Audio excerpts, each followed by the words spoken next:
ನಮಸ್ತೆ ಮಕ್ಕಳ, welcome back to my channel. Please like, share and subscribe my channel. ಮಕ್ಕಳ, ಇವತ್ತು ನಾವು 9ನೇ ತರಗತಿ ಕನ್ನಡದಲ್ಲಿ ರಾಮರಾಜ್ಯ ಈ ಒಂದು ಗದ್ಯಭಾಗಕ್ಕೆ ಸಂಬಂಧಪಟ್ಟಂತಹ ಎಲ್ಲ ಅಭ್ಯಾಸ ಪ್ರಶ್ನೋತ್ತರಗಳನ್ನ ಈಗ ನೋಡ್ತಾ ಹೋಗೋಣ. ಮೊದಲಿಗೆ ಕೃತಿಕಾರರ ಪರಿಚಯ. ಮಹಾಮಹೋಪಾಧ್ಯಾಯ ವಿದ್ವಾನ್ ಡಾಕ್ಟರ್ ಎನ್ ರಂಗನಾಥ ಶರ್ಮಾ ಇವರು ಶಿವಮೊಗ್ಗ ಜಿಲ್ಲೆಯ ಸೊರಬ ತಾಲೂಕಿನ ನಡಹಳ್ಳಿ ಗ್ರಾಮದಲ್ಲಿ 1916ರಲ್ಲಿ ಜನಿಸಿದರು. ಇವರು ಏಕಚಕ್ರಂ, ಬಾಹುಬಲಿ ವಿಜಯಂ, ಗುರುಪಾರಮಿತ್ರ ಚರಿತಂ, ಗೊಮ್ಮಟೇಶ ಪಂಚಕಂ ಮೊದಲಾದ ಕೃತಿಗಳನ್ನು ಅವರು ಸಂಸ್ಕೃತದಲ್ಲಿ ಬರೆದು ಪ್ರಕಟಿಸಿದ್ದಾರೆ. ವಾಲ್ಮೀಕಿ ರಾಮಾಯಣ, ಅಮರಕೋಶ, ವಿದುರ ನೀತಿ, ಶ್ರೀಮದ್ ಭಾಗವತದ ದಶಮಸ್ಕಂದ, ವಾಕ್ಯಪದೀಯದ ಬ್ರಹ್ಮಕಾಂಡ, ವಿದ್ಯಾರಣ್ಯರ ಪಂಚದಶಿ ಮೊದಲಾದವನ್ನು ಅನುವಾದಿಸಿದ್ದಾರೆ. ಇವರಿಗೆ ರಾಜ್ಯೋತ್ಸವ ಪ್ರಶಸ್ತಿ, ಚುಂಚಶ್ರೀ ಪ್ರಶಸ್ತಿಗಳು ಲಭಿಸಿವೆ. ಫಸ್ಟ್ ಹೆಡಿಂಗ್ ನೋಡಿ ಮಕ್ಕಳ. ಈ ಕೆಳಗಿನ ಪ್ರಶ್ನೆಗಳಿಗೆ ಒಂದೊಂದು ವಾಕ್ಯದಲ್ಲಿ ಉತ್ತರಿಸಿ. ಪ್ರಶ್ನೆ 1. ಅಮಾತ್ಯರು ಯಾವ ವಿಷಯದಲ್ಲಿ ನಿಪುಣರಾಗಿರಬೇಕು? ಉತ್ತರ: ಅಮಾತ್ಯರು ರಾಜ್ಯಶಾಸ್ತ್ರ ವಿಷಯದಲ್ಲಿ ನಿಪುಣರಾಗಿರಬೇಕು. ಪ್ರಶ್ನೆ 2. ರಾಜನು ಯಾವ ಕಾರ್ಯವನ್ನು ಕೂಡಲೇ ಆಚರಣೆಗೆ ತರಬೇಕು? ಉತ್ತರ: ರಾಜನು ಮಂತ್ರಾಲೋಚನೆ ಕಾರ್ಯವನ್ನು ಕೂಡಲೇ ಆಚರಣೆಗೆ ತರಬೇಕು. ಪ್ರಶ್ನೆ 3. ಕಷ್ಟಕಾಲದಲ್ಲಿ ಸಹಾಯಕ್ಕೆ ನಿಲ್ಲುವವನು ಯಾರು? ಉತ್ತರ: ಕಷ್ಟಕಾಲದಲ್ಲಿ ಸಹಾಯಕ್ಕೆ ನಿಲ್ಲುವವನು ಪಂಡಿತ. ಪ್ರಶ್ನೆ 4. ರಾಜನಿಗೆ ಮಹತ್ತರವಾದ ಶ್ರೇಯಸ್ಸನ್ನು ತಂದುಕೊಡಬಲ್ಲವನು ಯಾರು? ಉತ್ತರ: ರಾಜನಿಗೆ ಮಹತ್ತರವಾದ ಶ್ರೇಯಸ್ಸನ್ನು ಸಚಿವನು ತಂದುಕೊಡಬಲ್ಲನು. ಪ್ರಶ್ನೆ 5. ದೇಶಕ್ಕೆ ದೊಡ್ಡ ಗಂಡಾಂತರ ತರಬಲ್ಲವರು ಯಾರು? ಉತ್ತರ: ದೇಶಭ್ರಷ್ಟಗೊಳಿಸಿದ ಶತ್ರುಗಳು ದೇಶಕ್ಕೆ ದೊಡ್ಡ ಗಂಡಾಂತರವನ್ನು ತರಬಲ್ಲವರು. ಪ್ರಶ್ನೆ 6. ಯಾರೊಡನೆ ಸಮಾಲೋಚಿಸುವುದು ರಾಜದೋಷ ಎಂದು ರಾಮನು ಹೇಳುತ್ತಾನೆ? ಉತ್ತರ: ಅನುಭವವಿಲ್ಲದ ಅವಿವೇಕಿಗಳೊಡನೆ ಸಮಾಲೋಚಿಸುವುದು ರಾಜದೋಷ ಎಂದು ರಾಮನು ಹೇಳುತ್ತಾನೆ. ನೆಕ್ಸ್ಟ್ ಹೆಡಿಂಗ್ ನೋಡಿ ಮಕ್ಕಳ. ಈ ಕೆಳಗಿನ ಪ್ರಶ್ನೆಗಳಿಗೆ 5-6 ವಾಕ್ಯಗಳಲ್ಲಿ ಉತ್ತರಿಸಿ. ಪ್ರಶ್ನೆ 1. ಮಂತ್ರಾಲೋಚನೆಯನ್ನು ಹೇಗೆ ನಡೆಸಬೇಕೆಂದು ರಾಮನ ಅಭಿಪ್ರಾಯ? ಉತ್ತರ: ಮಂತ್ರಾಲೋಚನೆಯು ಮೊದಲೇ ಸಾಮಂತರಾಜರಿಗೆ ತಿಳಿದಿರಬಾರದು. ಅದು ಸಾಮಂತರಿಗೆ ಗೊತ್ತಾಗುವಷ್ಟರಲ್ಲಿ ಪೂರ್ಣವಾಗಿ ನಡೆದು ಹೋಗಬೇಕು. ಇಲ್ಲವೇ ಅರ್ಧದಷ್ಟಾದರೂ ಆಚರಣೆಯಲ್ಲಿ ತರಬೇಕು.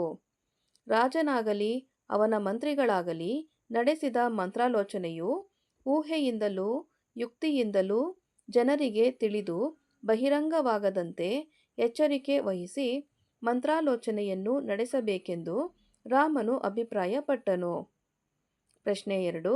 ರಾಜ್ಯದ ಅಮಾತ್ಯರಲ್ಲಿ ಯಾವ ಗುಣಗಳಿರಬೇಕು? ಉತ್ತರ: ಅಮಾತ್ಯರು ಲಂಚವನ್ನು ತೆಗೆದುಕೊಳ್ಳದವರಾಗಿರಬೇಕು.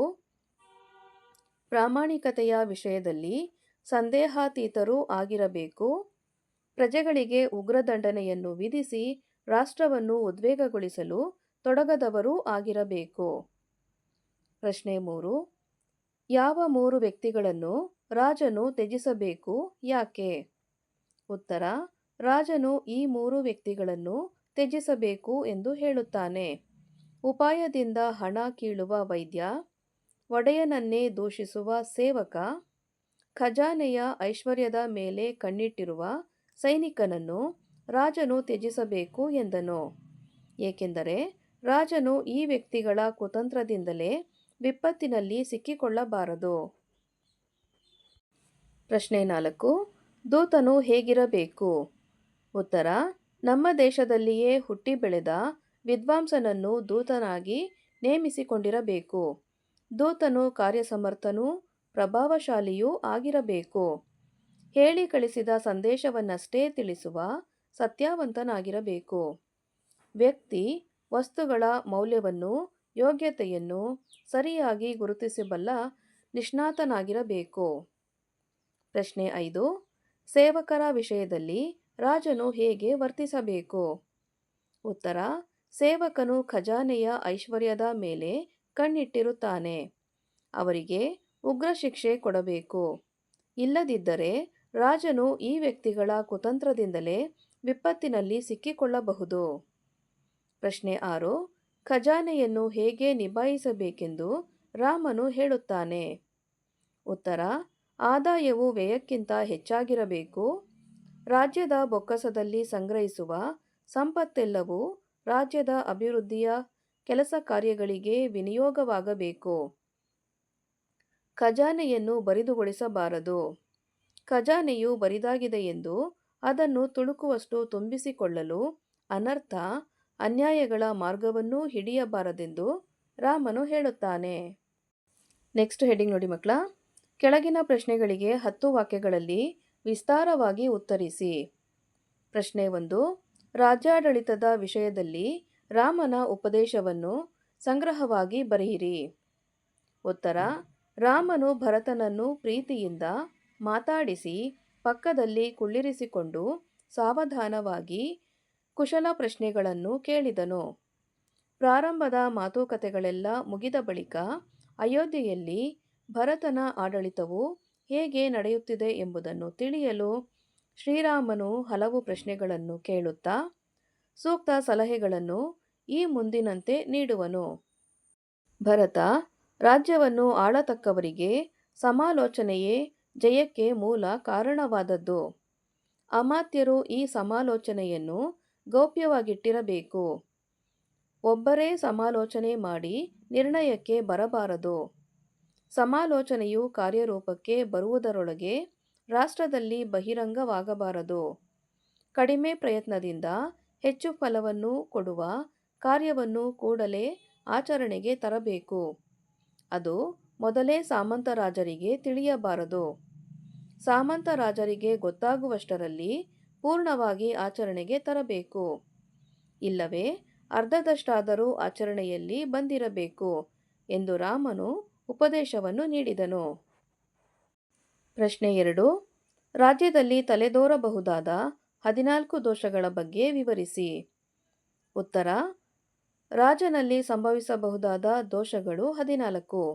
ಅವು ನಾಸ್ತಿಕ ಬುದ್ಧಿ, ಸಿಟ್ಟು, ಸುಳ್ಳು, ಅನವಧಾನ, ಚಟುವಟಿಕೆಯಿಲ್ಲದೆ ಕೆಲಸವನ್ನು ತಡ ಮಾಡುವುದು, ಪ್ರಾಜ್ಞರಾದ ಸಜ್ಜನರೊಡನೆ ಸೇರದಿರುವುದು, ಸೋಮಾರಿತನ, ಪಂಚೇಂದ್ರಿಯಗಳಿಗೆ ಅಧೀನವಾಗಿ ಇಂದ್ರಿಯ ಚಾಪಲ್ಯದಲ್ಲಿ ಮುಳುಗುವುದು, ಮಂತ್ರಿಗಳೊಡನೆ ಸಮಾಲೋಚಿಸದೆ ರಾಜ್ಯ ಕಾರ್ಯಗಳಲ್ಲಿ ತಾನೊಬ್ಬನೇ ನಿರ್ಧಾರವನ್ನು ತೆಗೆದುಕೊಳ್ಳುವುದು, ಅನುಭವವಿಲ್ಲದ ಅವಿವೇಕಿಗಳೊಡನೆ ಸಮಾಲೋಚಿಸುವುದು, ನಿಶ್ಚಯಿಸಿದ ಕಾರ್ಯಗಳನ್ನು ಆರಂಭಿಸದಿರುವುದು, ಮಂತ್ರಾಲೋಚನೆಯನ್ನು ರಹಸ್ಯವಾಗಿಡದೆ ಬಹಿರಂಗಪಡಿಸುವುದು, ಮಂಗಳಕರವಾದ ಶುಭ ಕಾರ್ಯವನ್ನು ಮಾಡದಿರುವುದು ಹಾಗೂ ಎಲ್ಲ ಶತ್ರುಗಳ ಮೇಲೂ ಏಕಕಾಲದಲ್ಲಿ ಯುದ್ಧಾರಂಭ ಈ 14 ರಾಜದೋಷಗಳಾಗಿವೆ. ನೆಕ್ಸ್ಟ್ ಹೆಡಿಂಗ್ ನೋಡಿ ಮಕ್ಕಳ. ಈ ಮಾತುಗಳ ಸ್ವಾರಸ್ಯವನ್ನು ವಿಸ್ತರಿಸಿ ಬರೆಯಿರಿ. ಮೊದಲನೇದಾಗಿ, 1000 ಮೂರ್ಖರಿಗಿಂತ ಒಬ್ಬ ಪಂಡಿತ ಲೇಸು. ಆಯ್ಕೆ: ಈ ಮೇಲಿನ ವಾಕ್ಯವನ್ನು ಡಾಕ್ಟರ್ ಎನ್ ರಂಗನಾಥ ಶರ್ಮಾರವರು ಬರೆದಿರುವ ಶ್ರೀಮದ್ ವಾಲ್ಮೀಕಿ ರಾಮಾಯಣಂ ಕೃತಿಯ ಅಯೋಧ್ಯಾಕಾಂಡ ಸಂಪುಟದಿಂದ ಆಯ್ದ ರಾಮರಾಜ್ಯ ಎಂಬ ಗದ್ಯಭಾಗದಿಂದ ಆರಿಸಲಾಗಿದೆ. ಸಂದರ್ಭ: ಕಷ್ಟಕಾಲದಲ್ಲಿ ಪಂಡಿತನೊಬ್ಬನೇ ಸರಿಯಾದ ಉಪಾಯವನ್ನು ಬೋಧಿಸುವ ಕಾರ್ಯವನ್ನು ನಿರ್ವಹಿಸಬಲ್ಲ. ಮೂರ್ಖರ ಸಂಖ್ಯೆ 1000ವಿರಲಿ 10,000ವೇ ಇರಲಿ, ರಾಜನಿಗೆ ಅದರಿಂದ ಯಾವ ಸಹಾಯವೂ ಆಗುವುದಿಲ್ಲ. ಮೇಧಾವಿಯೂ ಶೂರನೂ ಕಾರ್ಯದಕ್ಷನೂ ರಾಜ್ಯಶಾಸ್ತ್ರ ವಿಶಾರದನೂ ಒಬ್ಬನೇ ಆದರೂ ರಾಜನಿಗಾಗಲಿ ರಾಜ್ಯದ ಆಡಳಿತವನ್ನು ನಿರ್ವಹಿಸುವವನಿಗೆ ಶ್ರೇಯಸ್ಸನ್ನು ತಂದುಕೊಡಬಲ್ಲವನು ಎಂದು ಹೇಳುವ ಸಂದರ್ಭದಲ್ಲಿ ಈ ಮಾತು ಮೂಡಿಬಂದಿದೆ. ಸ್ವಾರಸ್ಯ: ಲೇಖಕರು ಇಲ್ಲಿ ಪಂಡಿತರ ಪ್ರಾಮಾಣಿಕತೆ, ಕಾರ್ಯದಕ್ಷತೆಯನ್ನು ಸ್ವಾರಸ್ಯಪೂರ್ಣವಾಗಿ ವರ್ಣಿಸಿದ್ದಾರೆ. ಸಂದರ್ಭ 2. ದೂತನು ಕಾರ್ಯಸಮರ್ಥನೂ ಪ್ರತಿಭಾಶಾಲಿಯೂ ಆಗಿರಬೇಕು. ಆಯ್ಕೆ: ಈ ಮೇಲಿನ ವಾಕ್ಯವನ್ನು ಡಾಕ್ಟರ್ ಎನ್ ರಂಗನಾಥ ಶರ್ಮಾರವರು ಬರೆದಿರುವ ಶ್ರೀಮದ್ ವಾಲ್ಮೀಕಿ ರಾಮಾಯಣಂ ಕೃತಿಯ ಅಯೋಧ್ಯಾಕಾಂಡ ಸಂಪುಟದಿಂದ ಆಯ್ದ ರಾಮರಾಜ್ಯ ಎಂಬ ಗದ್ಯಭಾಗದಿಂದ ಆರಿಸಲಾಗಿದೆ. ಸಂದರ್ಭ: ರಾಮನು ಭರತನನ್ನು ಪ್ರಶ್ನಿಸುತ್ತಾ ದೂತನ ಗುಣಗಳಾದ ನಮ್ಮ ದೇಶದಲ್ಲಿಯೇ ಹುಟ್ಟಿ ಬೆಳೆದ ವಿದ್ವಾಂಸನನ್ನು ದೂತನಾಗಿ ನೇಮಿಸಿಕೊಳ್ಳಬೇಕು. ದೂತನು ಕಾರ್ಯಸಮರ್ಥನೂ ಪ್ರತಿಭಾಶಾಲಿಯೂ ಆಗಿರಬೇಕು. ಹೇಳಿ ಕಳಿಸಿದ ಸಂದೇಶವನ್ನಷ್ಟೇ ತಿಳಿಸುವ ಸತ್ಯವಂತನಾಗಿರಬೇಕು. ವ್ಯಕ್ತಿ ವಸ್ತುಗಳ ಮೌಲ್ಯಗಳನ್ನು ಯೋಗ್ಯತೆಯನ್ನು ಸರಿಯಾಗಿ ಗುರುತಿಸಬಲ್ಲ ನಿಷ್ಣಾತನಾಗಿರಬೇಕಲ್ಲ ಎಂದು ಹೇಳುವ ಸಂದರ್ಭದಲ್ಲಿ ಈ ಮಾತು ಬಂದಿದೆ. ಸ್ವಾರಸ್ಯ: ಇಲ್ಲಿ ಲೇಖಕರು ರಾಜ್ಯದಲ್ಲಿ ದೂತನಲ್ಲಿ ಗುಣಗಳನ್ನು ಸ್ವಾರಸ್ಯಪೂರ್ಣವಾಗಿ ವರ್ಣಿಸಿದ್ದಾರೆ. ಸಂದರ್ಭ 3: ನಿನ್ನ ಆದಾಯವು ವ್ಯಯಕ್ಕಿಂತ ಹೆಚ್ಚಿದೆ ತಾನೇ? ಆಯ್ಕೆ: ಈ ಮೇಲಿನ ವಾಕ್ಯವನ್ನು ಡಾ. ಎನ್. ರಂಗನಾಥ ಶರ್ಮರವರು ಬರೆದಿರುವ ಶ್ರೀಮದ್ ವಾಲ್ಮೀಕಿ ರಾಮಾಯಣಂ ಕೃತಿಯ ಅಯೋಧ್ಯಾಕಾಂಡ ಸಂಪುಟದಿಂದ ಆಯ್ದ ರಾಮರಾಜ್ಯ ಎಂಬ ಗದ್ಯಭಾಗದಿಂದ ಆರಿಸಲಾಗಿದೆ. ಸಂದರ್ಭ: ರಾಮನು ಭರತನನ್ನು ಪ್ರಶ್ನಿಸುತ್ತಾ, ರಾಜನು ಪ್ರಜೆಗಳ ಜೊತೆಗೆ ಸ್ನೇಹಪರನಾಗಿರಬೇಕು. ದುರ್ಗಗಳಲ್ಲಿ ಧನಧಾನ್ಯ ಜಲಗಳು ಸಮೃದ್ಧಿಯಾಗಿರಬೇಕು. ರಾಜ್ಯದ ಆದಾಯವು ವ್ಯಯಕ್ಕಿಂತ ಹೆಚ್ಚಿರಬೇಕು. ರಾಜ್ಯದ ಬೊಕ್ಕಸದಲ್ಲಿ ಸಂಗ್ರಹಿಸುವ ಸಂಪತ್ತೆಲ್ಲವೂ ರಾಜ್ಯದ ಅಭಿವೃದ್ಧಿಯ ಕೆಲಸ ಕಾರ್ಯಗಳಿಗೆ ವಿನಿಯೋಗವಾಗಬೇಕು. ಎಂದೂ ಕೂಡ ಖಜಾನೆಯನ್ನು ಬರಿದು ಮಾಡಬಾರದು ಎಂದು ಕಿವಿಮಾತು ಹೇಳುವ ಸಂದರ್ಭದಲ್ಲಿ ಈ ಮಾತನ್ನು ಹೇಳಿದ್ದಾನೆ. ಸ್ವಾರಸ್ಯ: ಇಲ್ಲಿ ರಾಜನಾದವನು ತನ್ನ ರಾಜ್ಯದ ಆಯವ್ಯಯಗಳ ಬಗ್ಗೆ ಗಮನಹರಿಸುತ್ತಾ ವ್ಯಯಕ್ಕಿಂತ ಆದಾಯ ಹೆಚ್ಚಾಗಿರುವಂತೆ ನೋಡಿಕೊಳ್ಳಬೇಕು ಎಂದು ಹೇಳಿರುವ ಮಾತು ಸ್ವಾರಸ್ಯಪೂರ್ಣವಾಗಿದೆ. ನೆಕ್ಸ್ಟ್ ಹೆಡ್ಡಿಂಗ್ ನೋಡಿ ಮಕ್ಕಳ. ಈ ಕೆಳಗಿನ ಪದಗಳ ವಚನ ಬದಲಾಯಿಸಿ ಬರೆಯಿರಿ. ಧೂತ, ಧೂತರು. ಧನುರ್ಧಾರಿಗಳು, ಧನುರ್ಧಾರಿ. ಅಮಾತ್ಯ, ಅಮಾತ್ಯರು ಬರಿಬೇಕು ಮಕ್ಕಳ. ಇಲ್ಲಿ ಮಾತ್ಯರು ಅಂತ ಇದೆ, ಅಮಾತ್ಯರು. ಮೌಲ್ಯ, ಮೌಲ್ಯಗಳು. ಪ್ರಶ್ನೆ, ಪ್ರಶ್ನೆಗಳು. ಬಹುಮಾನಗಳು, ಬಹುಮಾನ. ಏಕವಚನ ಇರೋದನ್ನು ಬಹುವಚನ, ಹಾಗೆ ಬಹುವಚನ ಇರೋದನ್ನು ಏಕವಚನವಾಗಿ ಬದಲಾಯಿಸಿ ಬರಿಬೇಕಾಗತ್ತೆ. ನೆಕ್ಸ್ಟ್ ಹೆಡಿಂಗ್ ನೋಡಿ. ಈ ಕೆಳಗಿನ ಪದಗಳನ್ನು ಬಿಡಿಸಿ ಸಂಧಿ ಹೆಸರಿಸಿ. ಜಾವದಲ್ಲೆದ್ದು, ಜಾವದಲ್ಲಿ ಪ್ಲಸ್ ಎದ್ದು ಲೋಪಸಂಧಿ. ನಿರ್ಭಯವಾಗಿ, ನಿರ್ಭಯ ಪ್ಲಸ್ ಆಗಿ ಆಗಮ ಸಂಧಿ.